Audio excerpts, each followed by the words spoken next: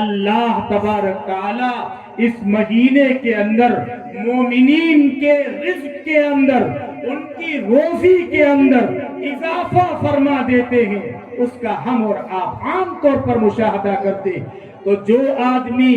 اس ماہ مبارک کے اندر نفل ادا کرتا ہے، کوئی نفلی کام کرتا ہے، اللہ اس کو ایک فرد کے برابر ثواب عطا فرماتا۔ اور سنیے،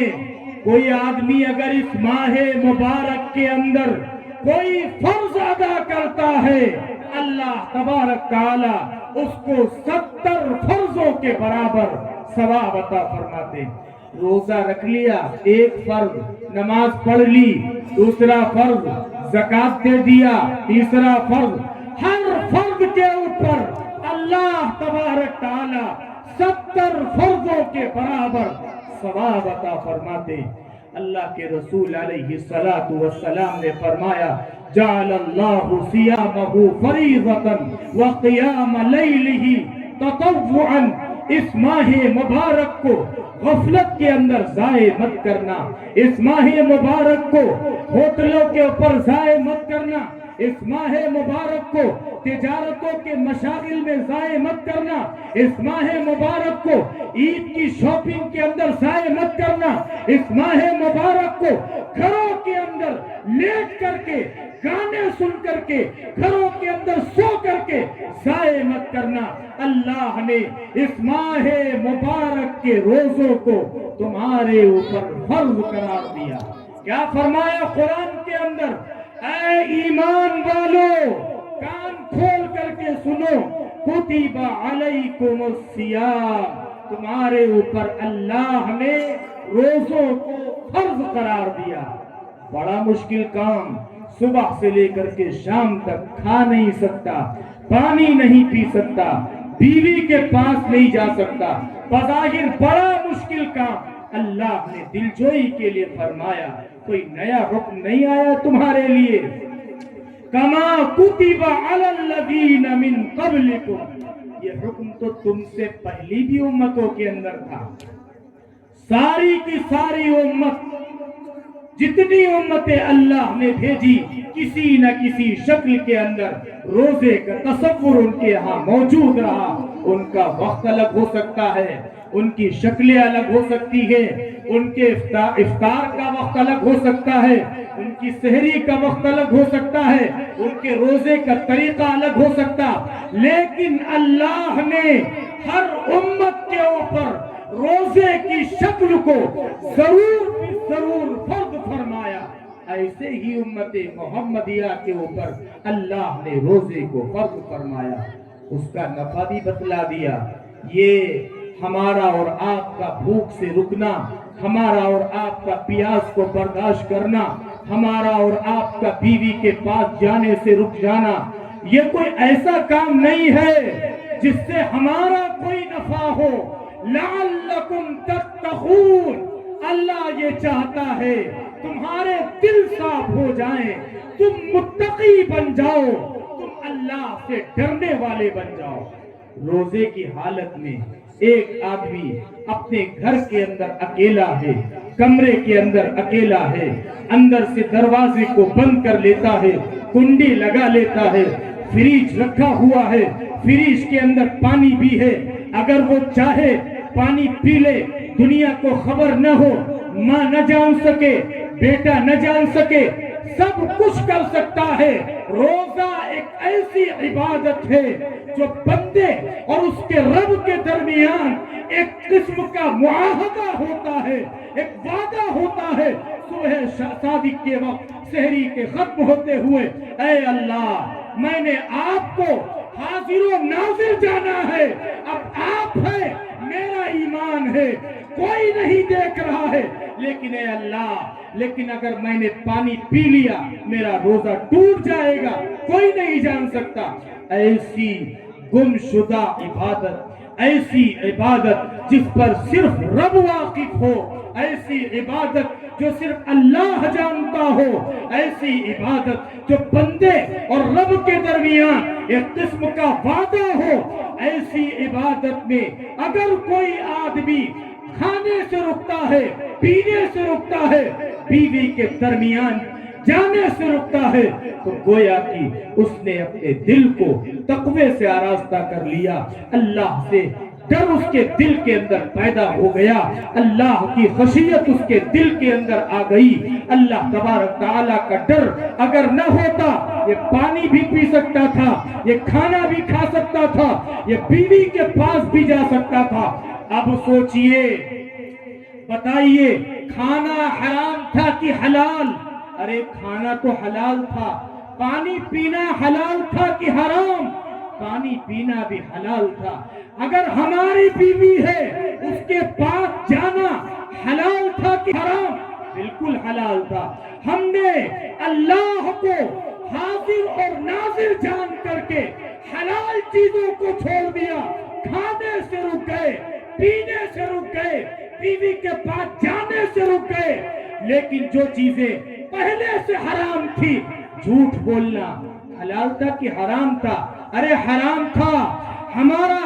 غیبت کرنا حلال تھا کہ حرام تھا؟ حرام تھا۔ کسی کو گالی دینا یہ جائز تھا کہ ناجائز تھا؟ ناجائز تھا۔ ارے بتائیے، کسی کو برا بھلا کہنا یہ جائز تھا کہ ناجائز تھا؟ روزے کی حالت میں جھوٹ سے نہ بچے،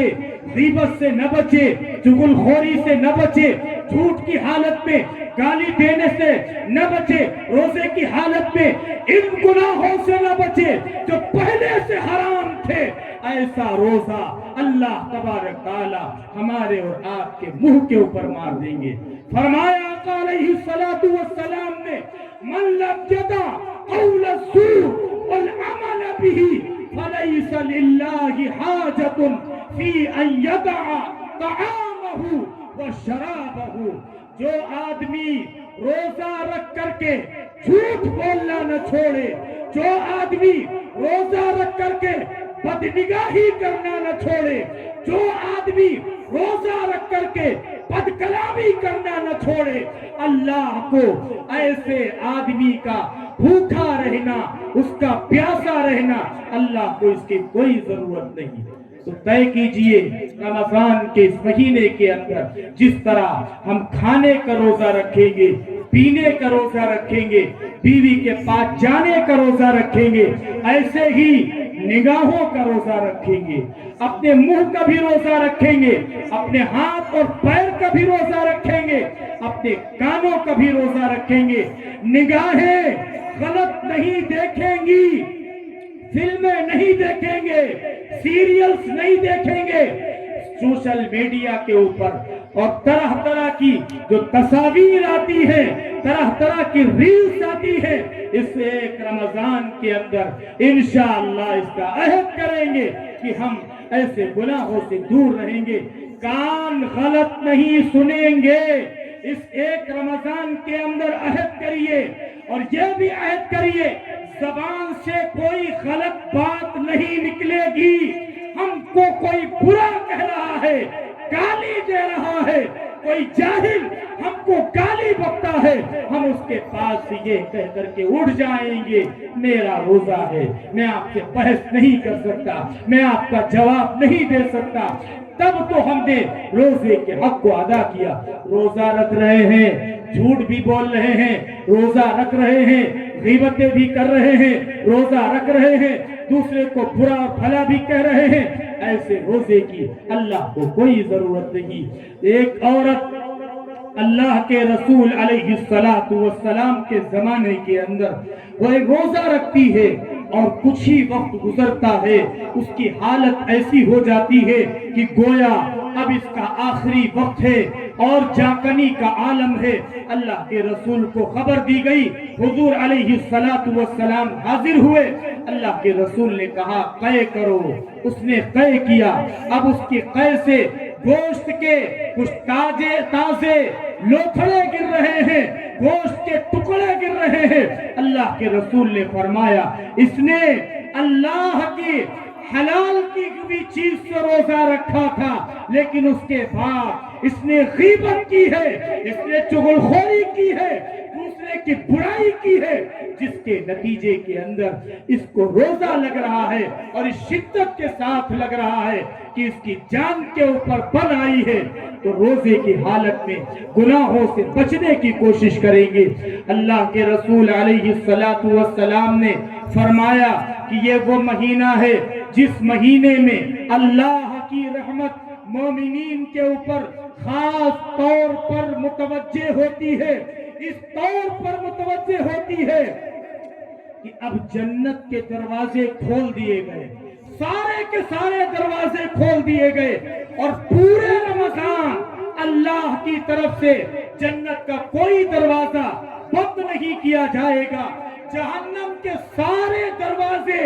بند کر دیے گئے، اور پورے رمضان کے اندر اللہ کی طرف سے جہنم کا کوئی دروازہ کھولا نہیں جائے گا۔ اور ایک اعلان کرنے والا اللہ کی طرف سے یہ اعلان کرتا ہے، یا باغی الخیر اقبل، یا باغی الخیر اقبل، اے بھلائی کے چاہنے والے آگے بڑھتے ہوئے چلے آؤ، اے نمازی بننے والے اور آگے بڑھ جاؤ، میری رحمت کے قریب آ جاؤ، میری رحمت کے قریب آ جاؤ، اے روزہ رکھنے والے میری رحمت کے قریب آ جاؤ، اے تراویح پڑھنے والے میری رحمت کے قریب آ جاؤ۔ اور ایک اعلان کرنے والا یہ اعلان کرتا ہے، وَيَا بَاغِيَ الشَّرِّ، اے برائی چاہنے والے، رمضان کے تقدس کو پامال کرنے والے، رمضان جیسا مہینہ پا کر کے روزہ نہ رکھنے والے، تراویح نہ پڑھنے والے، اللہ کے حکموں کو ٹالنے والے، دور ہو جاؤ، دور ہو جاؤ، اللہ کی رحمت سے دور ہو جاؤ۔ میرے مسلمان بھائیوں، سوچئے اللہ کی رحمت کس درجہ ہمارے اور آپ کے اوپر اس مہینے کے اندر متوجہ ہوتی ہے، اور کچھ خاص خصوصیات ہیں جو اللہ نے صرف اور صرف اسی مہینے کو عطا فرمائی ہے، اسی امت کو عطا فرمائی ہے، کسی اور کو عطا نہیں فرمائی۔ کون سی؟ روزے دار کے منہ کی بو اللہ کے نزدیک مشک اور عنبر کی خوشبو سے بھی زیادہ پسندیدہ۔ علماء نے کئی مطلب بیان کیے کہ جب قیامت کے دن اللہ تبارک تعالیٰ لوگوں کو قبروں سے جمع کریں گے تو جو روزے دار نکلیں گے ان کے منہ سے ایسی خوشبو آ رہی ہوگی کہ مشک اور عنبر کی خوشبو بھی اس کا مقابلہ نہیں کر سکتی۔ اور فرمایا روزے دار کے لیے اللہ تبارک تعالیٰ جنت کو روزانہ رمضان المبارک کے اندر سنوارتے ہیں اور سجاتے ہیں اور تسلی دیتے ہیں جنت کو کہ میرے بندے دنیا کی تکلیف کو برداشت کر کے، بھوک برداشت کر کے، پیاس کو برداشت کر کے، اپنی جائز خواہشات کو مار کر کے تمہارے پاس آئیں گے۔ اے جنت تم ان کے لیے آراستہ رہو، ان کے لیے صبر کر رہو، ان کے لیے سج کر رہو۔ یہ جنت کو اللہ تبارک تعالیٰ رمضان کے اندر روزے داروں کے لیے سنوارتے ہیں۔ اللہ تبارک تعالیٰ روزے دار کے لیے جنت الفردوس کو روزانہ سنوارنے کے ساتھ ساتھ ہر روزے دار کی روزانہ ایک دعا ضرور بھی ضرور قبول فرماتے، کسی اور کی نہیں۔ اب رمضان کے اندر اس کی پابندی کیجئے، ایک روزہ رکھیں گے، صبح سے لے کر کے شام تک اللہ تبارک تعالیٰ سے ایک دعا ایسی ضرور مانگیں گے جو اللہ ہماری اور آپ کی دعاؤں کو قبول کرے گا۔ اور روزے دار کے لیے اللہ دعا کرتا ہے، رحمتیں نازل فرماتا ہے، اللہ کے فرشتے دعا کرتے ہیں، اللہ کے فرشتے رحمت نازل فرماتے ہیں، اور اللہ کی ساری مخلوقات حتیٰ کی زمین کے اندر چیونٹیاں اور پانی کے اندر مچھلیاں یہ بھی روزہ رکھنے والے کے لیے دعائیں کرتی ہیں مغفرت کے لیے کہ اللہ اس نے بھوک برداشت کی ہے، پیاس برداشت کی ہے، اے اللہ اس کو معاف کر دیجئے۔ یہ تو عام بات آپ نے سنی ہوگی، اللہ جب کسی سے محبت فرماتے ہیں آسمان میں اعلان کر دیتے ہیں میں فلاں بندے سے محبت کرتا ہوں، لہذا اے آسمان والو تم بھی اس سے محبت کرو۔ اور جب اللہ محبت کا اعلان کرتے تو پھر ساری دنیا اس بندے سے محبت کرنے لگتی ہے۔ دنیا کے اندر جن بزرگوں کا نام سنتے ہیں، جن کے سامنے ہماری نگاہیں جھک جاتی ہیں، ابو بکر صدیق کا نام ہو، عمر فاروق کا نام ہو، علی مرتضیٰ کا نام ہو، عثمان غنی کا نام ہو، تمام کے تمام صحابہ تابعین کا نام ہو، سارے کے سارے امام ابو حنیفہ ہو، امام مالک ہو، امام شافعی ہو، امام احمد ابن حنبل ہو، اور تمام کے تمام اللہ کے ولی، وہ خواجہ معین الدین چشتی ہو، خواجہ نظام الدین اولیاء ہو، بایزید بستانی ہو، اللہ کے دوسرے ولی ہو، جنید بغدادی ہو، ان کے نام کے سامنے ہماری نگاہیں عقیدت کے ساتھ جھک جاتی ہیں، چونکہ اللہ نے ان سے محبت کی تھی، اسی لیے اللہ نے مخلوقات کے دلوں کے اندر ڈال دیا تھا کہ تم بھی اللہ کے ان ولیوں سے محبت کرو۔ ایسے ہی روزے دار کے لیے اللہ کی تمام مخلوقات، آسمانی مخلوقات، زمینی مخلوقات اور زمین کے نیچے جو مخلوقات ہیں، ساری کی ساری مخلوقات روزے دار کے لیے دعائے مغفرت کرتی ہیں کہ روزے دار کو اللہ تبارک تعالی معاف کر دیتے ہیں، بخش دیتے ہیں۔ اور اللہ تبارک تعالی روزانہ اپنے بندوں میں سے کچھ لوگوں کو نکالتے ہیں جہنم سے اور جنت کے اندر ڈال دیتے ہیں۔ رمضان المبارک کی ہر رات اللہ کی طرف سے یہ سلسلہ جاری ہوتا ہے اور پورے 29 رمضان تک یہ سلسلہ جاری رہتا ہے، اور 1 تاریخ سے لے کر کے 29 تاریخ تک اللہ نے جتنے لوگوں کو جہنم سے بری کیا تھا، اس ایک رات میں، آخری رات کے اندر، جو کہ اب مزدور کی مزدوری ملنے کا دن ہوتا ہے، اس کی رات ہوتی ہے، اس ایک رات میں اللہ تبارک تعالی اپنی مخلوقات میں سے تمام لوگوں کو جہنم سے پروانہ، آزادی کا پروانہ عطا فرما دیتے ہیں۔ سوچئے کتنا عظیم موقع ہے، کتنی تھوڑی سی محنت، روزہ رکھ لے، تراویح پڑھ لے، گناہوں سے بچ جائے، اللہ تبارک تعالی ہمارے اور آپ کے نام کو جہنم کے نام سے نکال کر کے جنتیوں کے نام کے اندر لکھ دیتے ہیں۔ اس ایک مہینے کو اپنی زندگی کے اندر تبدیلی لانے والا مہینہ بنائیے۔ آقا علیہ السلام نے فرمایا تھا کہ جو آدمی 40 دن تک تکبیر اولیٰ کے ساتھ نماز پڑھ لیتا ہے، یعنی امام جب اللہ اکبر پہلی مرتبہ کہتا ہے اسی کے ساتھ شریک ہوتا ہے، اللہ تبارک تعالی اس بندے کو 2 پروانے عطا فرماتے ہیں، ایک پروانہ جہنم سے بری ہونے کا، دوسرا پروانہ نفاق سے بری ہونے کا۔ رمضان کا مہینہ ایسا مہینہ ہے، آدمی تھوڑی سی محنت کر کے اس حدیث پر عمل کر سکتا ہے کہ ساری کی ساری اذانیں مسجد کے اندر ہو، نفل ادا کرے، سنت ادا کرے، چھوٹی چھوٹی سنتیں ادا کرے، اللہ اس کے اوپر فرض کا ثواب عطا فرماتے ہیں۔ اس لیے رمضان المبارک کے اندر اہتمام کیجئے کہ ہماری کوئی بھی اذان گھر کے اندر نہیں ہوگی، جبکہ مؤذن اذان دے رہا ہوگا ہم پہلے سے مسجد کے اندر موجود ہوں گے۔ ایک بہت بڑے تابعی گزرے ہیں، سعید ابن المسیب علیہ الرحمہ، فرماتے ہیں 30 سال گزر گئے، 30 سال سے میری کوئی ایسی نماز نہیں گزری کہ جب اس کی اذان ہوئی ہو اور میں پہلے سے مسجد کے اندر موجود نہ رہا ہوں۔ 30 سال تک اہتمام کیا۔ اور ایک اور بزرگ ہیں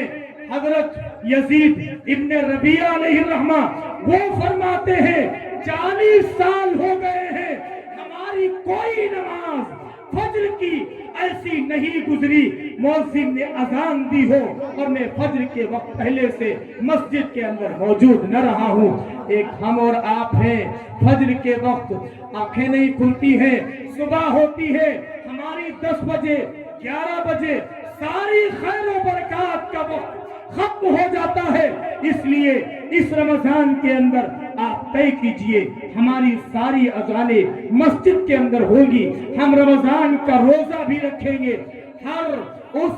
آدمی کے اوپر، ہر اس عورت کے اوپر روزہ رکھنا فرض ہے جو عاقل ہو، بالغ ہو۔ جس طرح اللہ کے اوپر ایمان لانا ضروری، رسول کے اوپر ایمان لانا ضروری، جس طرح نماز پڑھنا ضروری، وصات کے بعد حج کرنا ضروری، مال ہونے کے ساتھ زکات دینا ضروری، ایسے ہی ہمارے اوپر روزہ رکھنا واجب، لازم اور ضروری ہے۔ کوئی عذر نہیں ہے ہم روزہ رکھیں۔ اور یہ روزہ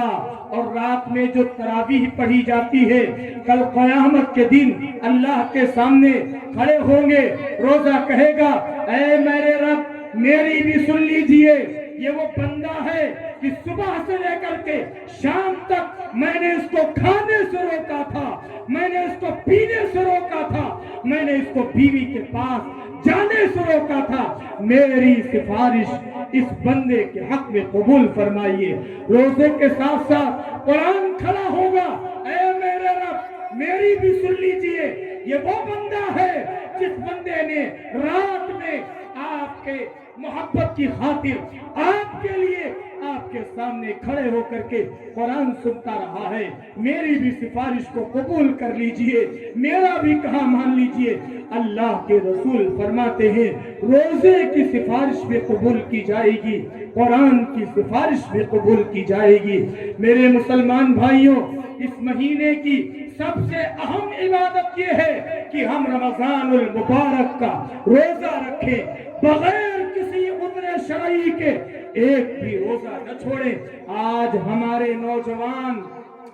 دین سے اتنے دور ہیں، معمولی عذر کے اوپر، چھوٹے سے چھوٹے بہانے کے اوپر ان کو سدھولی جانا ہے، ان کو محمود آباد جانا ہے، ان کو لکھنؤ جانا ہے، ان کو عید کی شاپنگ کرنی ہے، روزے جیسے اہم فریضے کو چھوڑ دیتے ہیں۔ میرے مسلمان بھائیوں توجہ کیجئے، سنیے اور دل کے کانوں سے سنیے۔ آقا علیہ السلام نے فرمایا تھا جو آدمی رمضان کے ایک روزے کو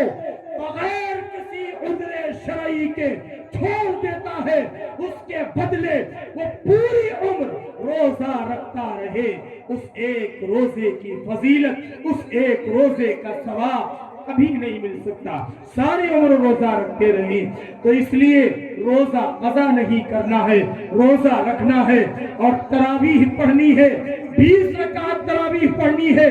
امام کے ساتھ پڑھنی ہے۔ قرآن پڑھے ہوئے نہیں ہیں، قرآن سن سکتے ہیں، اللہ نے سننے کے اوپر بھی ثواب رکھا ہے، پڑھنے کے اوپر بھی ثواب رکھا ہے۔ رمضان کا قرآن سے خاص تعلق ہے، یہی مہینہ ہوتا تھا ہمارے اور آپ کے آقا سیدنا محمد الرسول اللہ صلی اللہ علیہ وسلم حضرت جبرائیل علیہ السلام کے ساتھ دور فرمایا کرتے تھے۔ حضرت جبرائیل اللہ کے رسول کو قرآن سناتے تھے، اللہ کا رسول حضرت جبرائیل کو قرآن سناتا تھا۔ اس ماہ مبارک کے اندر قرآن پڑھنا یہ ہمارے آقا کی سنت ہے، اس لیے توجہ کے ساتھ اس مہینے میں خاص طور پر اپنا تعلق اللہ کے پاک کلام سے مضبوط کریں گے، اللہ کے پاک کلام سے جوڑیں گے۔ آج سال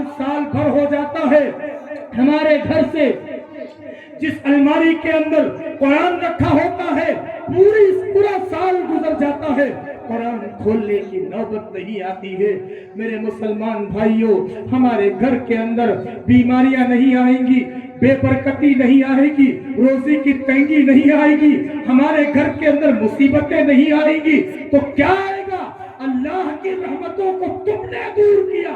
اللہ کی برکتوں کو گھر سے تم نے نکالا، نمازیں ہمارے گھروں کے اندر نہیں، اللہ کا پاک نام ہمارے بچوں کی زبان کے اوپر نہیں، مصلی کبھی نہیں بچھایا جاتا، روزے کبھی نہیں رکھے جاتے، گھر سے باہر جو آوازیں جاتی ہیں وہ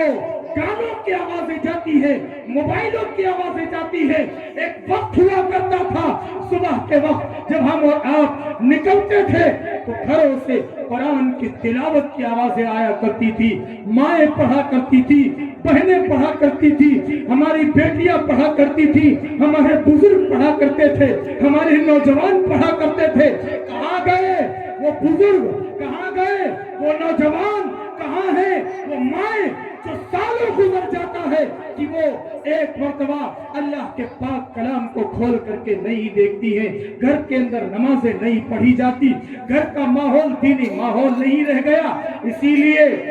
ہمارے درمیان سے برکتیں ختم ہو گئی، ہمارے درمیان سے اللہ کی رحمتیں دور ہو گئی۔ میرے مسلمان بھائیوں، اس رمضان کے اندر اپنی زندگی کو بدلنے کی کوشش کیجئے کہ اس ایک رمضان کے اندر ہمارے روزے نہیں چھٹیں گے، ہماری تراویح نہیں چھٹے گی، ہم گناہوں سے بچنے کی کوشش کریں گے، کانوں کے گناہ سے بھی بچیں گے، آنکھوں کے گناہ سے بھی بچیں گے، زبان کے گناہ سے بھی بچیں گے۔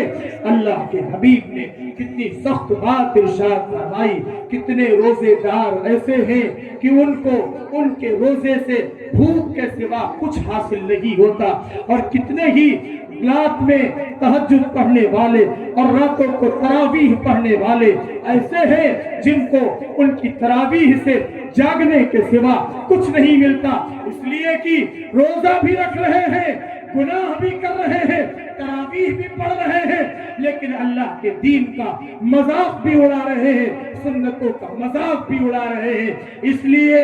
اگر اپنے اندر تبدیلی چاہتے ہیں، اپنے اندر بدلاؤ چاہتے ہیں، اپنے گھروں کو بنانا چاہتے ہیں، اپنی نسلوں کو بنانا چاہتے ہیں، تو ہم کو اس رمضان کے ایک ایک لمحے کی قدر کرنی ہوگی۔ اللہ نے اس کا بدلہ یہ رکھا ہے، جنت کے اندر ایک گیٹ اور ایک دروازہ جس کا نام ریان ہے، وہ صرف اور صرف انہی لوگوں کے لیے کھلے گا جو اللہ کے اس ماہ مبارک کے اندر اللہ تبارک تعالیٰ کے پاک حکم کے مطابق روزہ رکھنے والے ہیں، وہی روزے دار اس دروازے سے جنت کے اندر داخل ہوں گے۔ اللہ آپ کا بھی نام اسی دروازے سے جانے والوں کے اندر لکھ دے، اور اس گنہگار کا نام بھی اسی دروازے سے جانے والوں کے اندر لکھ دے۔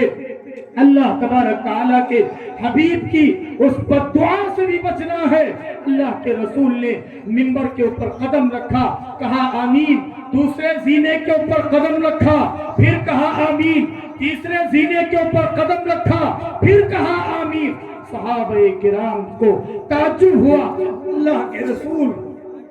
صلی اللہ علیہ وسلم خطبے سے فارغ ہوئے، اللہ کے رسول سے پوچھا گیا، اے اللہ کے رسول، آج ہم نے آپ سے ایک تعجب خیز معاملہ سنا، پہلے زینے پر قدم رکھا تب آپ نے کہا آمین، دوسرے پر قدم رکھا تب کہا آمین، تیسرے پر قدم رکھا تب کہا آمین۔ اللہ کے رسول نے فرمایا، جبرائیل علیہ السلام اللہ کے حکم سے ہمارے پاس تشریف لائے تھے، 3 بددعائیں کی ہیں۔ سوچئے اللہ کے حکم سے حضرت جبرائیل جیسا مقرب فرشتہ اور مسجد کے اندر تشریف لا رہا ہے، اور اللہ کے حکم سے کہتا ہے کہ آمین کہو۔ حضرت جبرائیل علیہ السلام نے کہا، جو آدمی رمضان کا مبارک مہینہ پائے اپنی مغفرت نہ کرا سکے، ایسا آدمی ہلاک ہو جائے، برباد ہو جائے۔ حضور علیہ السلام نے آمین کہی ہے۔ اللہ کے رسول نے دوسرے زینے کے اوپر قدم رکھا، حضرت جبرائیل نے کہا ہلاک ہو جائے، برباد ہو جائے وہ آدمی جو اپنے والدین میں سے کسی ایک کو یا دونوں کو بڑھاپے کی حالت میں پائے ان کی خدمت کرا کر کے اپنے آپ کو جنت کا مستحق نہ بنا سکے، ایسا آدمی ہلاک ہو جائے، برباد ہو جائے۔ اللہ کے رسول علیہ السلام نے تیسرے زینے پر قدم رکھا، حضرت جبرائیل نے پھر دعا دی، اے اللہ کے رسول، جس کے سامنے آپ کا نام نامی لیا جائے اور اس کے ہونٹ نہ ہلے، اس کی زبان سے صلی اللہ علیہ وسلم نہ نکلے، ایسا آدمی ہلاک اور برباد ہو جائے۔ ہم کو ان بد دعاؤں سے بھی بچنا ہے۔ رمضان کے ایک ایک لمحے کی قدر کرنی ہے۔ رمضان کے مہینے کے اندر ایک دوسرا اہم فریضہ ہمارے مسلمان بھائی یہ ادا کرتے ہیں کہ اپنے مال کی زکوٰۃ ادا کرتے ہیں، جو کہ اسلامی فریضہ ہے۔ اگر اللہ نے ہم کو دیا ہے، اللہ نے ہمارے اوپر اتنا مال دیا ہے جس کے اوپر زکوٰۃ واجب ہوتی ہے، تو ہم کو آپ کو علماء سے پوچھ کر کے مسائل کو سمجھ کر کے ایک ایک روپیہ، ایک ایک جائیداد اگر زکوٰۃ واجب ہونے والی ہے، اور ایک ایک اپنا زیور جو عورتیں پہنتی ہیں ان سب کی قیمت لگا کر کے علماء کرام سے مسئلہ پوچھ کر کے اس ماہ مبارک کے اندر زکوٰۃ بھی ادا کرنے کی کوشش کرنی ہے۔ چونکہ اس ماہ مبارک کے اندر فرض ادا کرنے پر 70 فرضوں کے برابر ثواب اللہ عطا فرماتے ہیں، اور کچھ ایسے لوگ ہیں مال ہونے کے باوجود اللہ کے مبارک دین کے لیے خرچ نہیں کرتے، غریبوں میں خرچ نہیں کرتے، یتیموں پر خرچ نہیں کرتے، بیواؤں کو نہیں دیتے۔ ایسے ہی لوگوں کے بارے میں قرآن کے اندر کہا گیا، ان الذین یکنزون الذھب والفضہ ولا ينفقونها فی سبیل اللہ فبشرهم بعذاب علیم۔ جو لوگ روپیہ جمع کر رہے ہیں، پیسہ جمع کر رہے ہیں، سونا اور چاندی جمع کر رہے ہیں، ان کو اللہ کے راستے میں خرچ نہیں کرتے، زکوٰۃ نہیں دیتے، ان کو دردناک عذاب کی خوشخبری سنا دیجئے۔ کیسا ہوگا دردناک عذاب؟ یوم یحمى علیہا فی نار جہنم فتقوی بہا جباہہم وجنوبہم وظہورہم۔ جس دن اس ساز و سامان کو، اس روپے اور پیسے کو، جس دن سونے اور چاندی کو آگ پر تپایا جائے گا، پھر اس سے اس کی پیشانی کو داغا جائے گا، اس کے پہلو کو داغا جائے گا، اس کی پیٹھ کو داغا جائے گا۔ اور حدیث پاک میں فرمایا گیا، اس مال کو قیامت کے دن ایک ایسے دردناک وحشتناک سانپ کی شکل دے دی جائے گی جو گنجا ہوگا، اور اس کی آنکھ کے اوپر 2 نقطے ہوں گے، اور اسی مال کو گلے کے اندر توق بنا کر کے، ہار بنا کر کے ڈال دیا جائے گا۔ وہ سانپ اس آدمی کو ڈسے گا اور کہے گا، انا مالکا انا کنزکا، میں ہی تمہارا مال ہوں، میں ہی تمہارا خزانہ ہوں، میں ہی تمہارا وہ زیور ہوں جو تم نے گاڑ کر کے رکھ رکھا تھا، جس کی تم نے زکوٰۃ نہیں دی تھی، میں ہی تمہارا وہ زیور ہوں جو تم گلے کے اندر پہن رہے تھے لیکن اس کی تم نے زکوٰۃ ادا نہیں کی تھی۔ اس لیے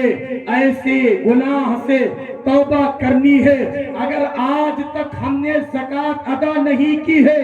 اپنے آپ کو علماء کرام سے مسئلہ پوچھ کر کے، ان سے جان کر، ان سے سمجھ کر کہ ہمارے پاس اتنا پیسہ ہے، اتنا بینک بیلنس ہے، اتنا زیور ہے، اتنا ساز و سامان ہے، ہمارے اوپر زکوٰۃ واجب ہوتی ہے کہ نہیں ہوتی ہے؟ اگر ہمارے اوپر زکوٰۃ واجب ہوتی ہے،